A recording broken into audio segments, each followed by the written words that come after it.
Mitford হত্যায় বিএনপির নামে রং চং দেওয়ার চেষ্টা চলছে রিজভী ভাই। আরে ভাই, আপনারা তো এটা অপরাধ করেছেন না, স্বীকার করেন, স্বীকার করে জনগণের কাছে ক্ষমা চেয়ে নেন যে আমাদের ভুল হয়ে গেছে, এরকম আর হবে না, আমরা আমাদের যে দল আছে এটাকে সংস্কার করি। এভাবে বললে তো হয়ে যায়, কিন্তু না, আপনারা বলতেছেন না যে তাকে আজীবনের জন্য দল থেকে বহিষ্কার করা হয়েছে। মানে মানুষকে হত্যা করার পরে এরকমভাবে অ্যাকশন নিলে তো হবে না। আগে থেকে আপনাদের যে দলটা আছে বিএনপি, সো আমাদের তো সহযুদ্ধ, একসাথে তো আমরা যুদ্ধ করেছি, কিন্তু আপনাদেরকে বলা আসছে, কিন্তু আপনারা শুনছেন না। যখন কোনো একটা অঘটন ঘটিয়ে যাচ্ছে এরপরে আপনারা অ্যাকশন নিচ্ছেন। সো এর আগে যে অঘটন ঘটিয়ে যে আপনাদের দলে যে নামটা এটাতে খারাপ করতেছে, এগুলো কে দেখবে?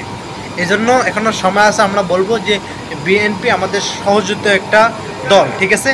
যদিও বা আমরা বিএনপি না করি, কিন্তু সহযুদ্ধে আমরা একসাথে যুদ্ধ লড়েছি। কিন্তু এখন আপনারা যে বিএনপি যে অবস্থা হইতেছে, ভবিষ্যতে এটা অনেক খারাপ হয়ে যাবে। এই জন্য আমরা বলবো বিএনপির যে যে দলটা, এটাকে সংস্কার করার প্রয়োজন। আশা করি বিএনপি এই অ্যাকশনটা নেবে ইনশাআল্লাহ।